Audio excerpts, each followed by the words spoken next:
Welcome to the post-show wrap-up of the Shrimp Tank podcast. We just completed a great show with Dr. Amy Hester of HD Nursing. I'm your host, Rich Jensen, along with my co-host, David Sims. Each week on the post-show wrap-up, we like to bring you some of the highlights from the full podcast that you can always catch at arkansas.shrimptankpodcast.com.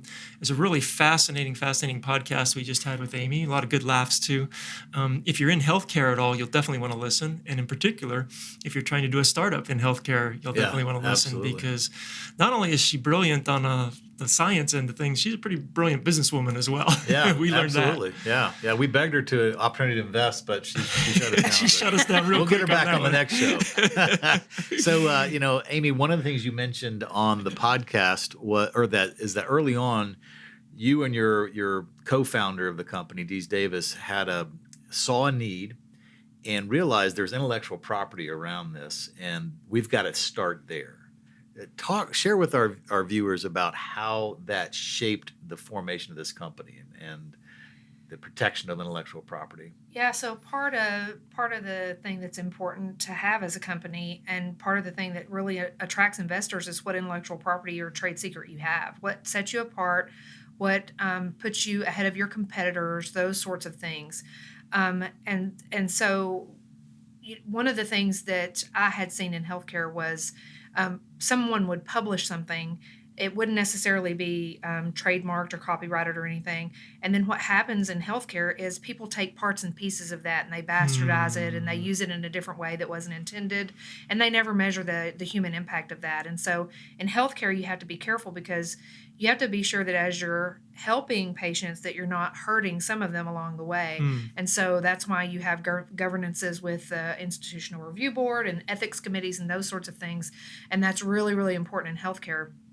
But it's important before you ever share your work with anyone that you have that work evaluated to be sure that intellectual property isn't existing within the work that you've done. And if it is, you definitely want that because that's what can set you apart from other folks and really attract investors to you. Right. Copywriting them, trademarking them, and if it's patentable, or even trade secrets are, a lot of people go along on trade secrets and they do that very successfully. I mean, look at KFC and Coca-Cola and Bush's Beans. Right. And yeah.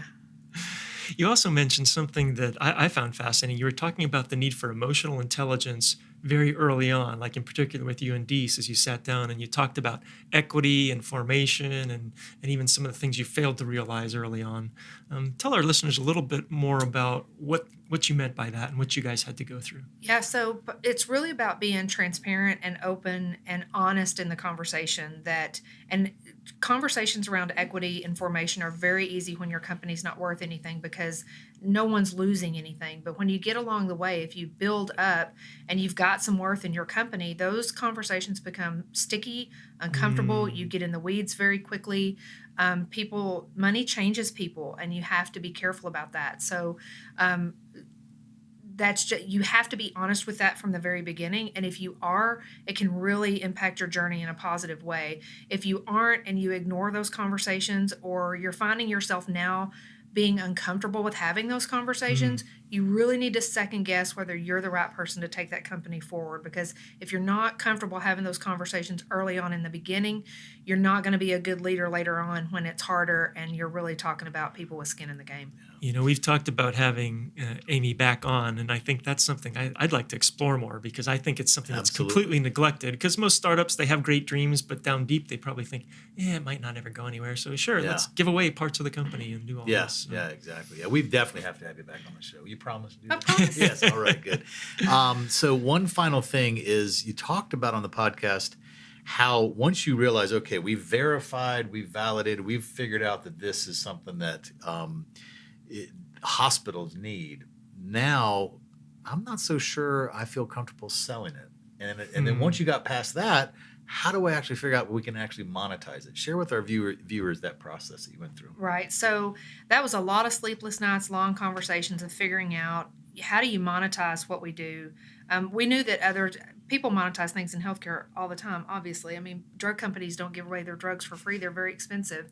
But getting used to that from a business perspective and growing up from a business perspective was hard for me.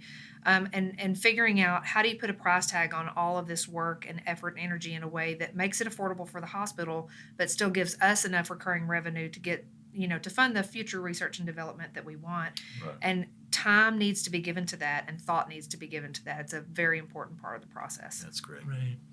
Well, Amy, we want to thank you so much for coming on the podcast today and on this post-show wrap-up video as well. You bet. For those who have heard something and maybe they're going to go listen to the full podcast or already have, and they want to find out more about HD nursing, maybe they're a hospital administrator, maybe they're a nurse or physician, wants to find out more about falls management, and what's the best way for them to get a hold of you or HD nursing? Yep. So you can get our website at www.hdnursing.com and you can contact us through info@hdnursing.com. All right. Well, next week we'll have another great entrepreneur as a guest to come on and find out more pearls of wisdom and listen to. Until then, please stay safe and remember, in the business world, to become a shark, we all start out as shrimp.